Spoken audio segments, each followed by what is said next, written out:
અમારા જિલ્લાના આગેવાન અને જિલ્લા પંચાયતના પૂર્વ પ્રમુખ ભાઈ શ્રી નટવરસિંહભાઈ, અમારા જિલ્લા પંચાયતના આડગુડ બેઠકમાંથી જીતાયેલા ઉમેદવાર ગૌરીબેન અને આપ સૌ મીડિયાના મિત્રો, સૌનું સ્વાગત છે। આજે અમને જે જાણવા મળ્યું, અમારા હાઈકોર્ટ અને સુપ્રીમ કોર્ટના વકીલ જે એપિયર થયા હતા આજે અમારી જિલ્લા પંચાયતના પ્રમુખની પિટિશન બાબતે, ત્યારે અમને ખૂબ આનંદ સાથે અમારા વકીલોએ જણાવ્યું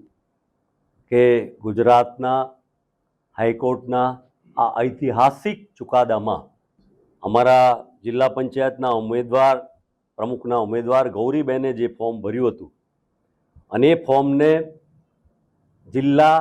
પંચાયતના ચૂંટણી અધિકારીએ મંજૂર કર્યું હતું અને સાથે સાથે ભારતીય જનતા પાર્ટીએ જે ઉમેદવારનું ફોર્મ ભર્યું હતું એને રિજેક્ટ કરવામાં આવ્યું હતું,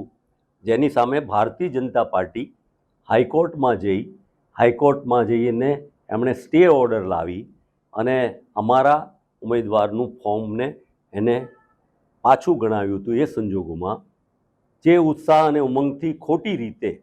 ભારતીય જનતા પાર્ટીએ જિલ્લા પંચાયતના પ્રમુખ પદનો કબજો મેળવ્યો હતો, એની સામે આજે એક ઐતિહાસિક ચુકાદો એ આવ્યો કે જિલ્લા પંચાયતની ચૂંટણીમાં ચૂંટણી કમિશન દ્વારા કરવામાં આવેલા નિર્ણયને બહાલ રાખવામાં આવે એવી જે પરિસ્થિતિ ઊભી થઈ, ત્યારે જાણવા મળ્યું છે એ પ્રમાણે ભારતીય જનતા પાર્ટીએ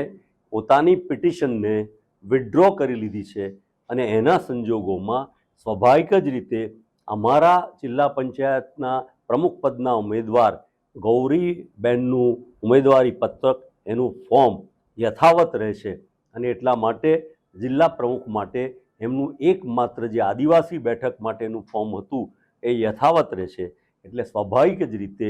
હવે આવનારા સમયમાં હાઈકોર્ટનો ચુકાદો જે પહોંચશે જિલ્લા પંચાયત પાસે, એ દ્વારા આવનારા 1-2 દિવસમાં જ જિલ્લા પંચાયતના નવા પ્રમુખ તરીકે અમારા ગૌરીબેનને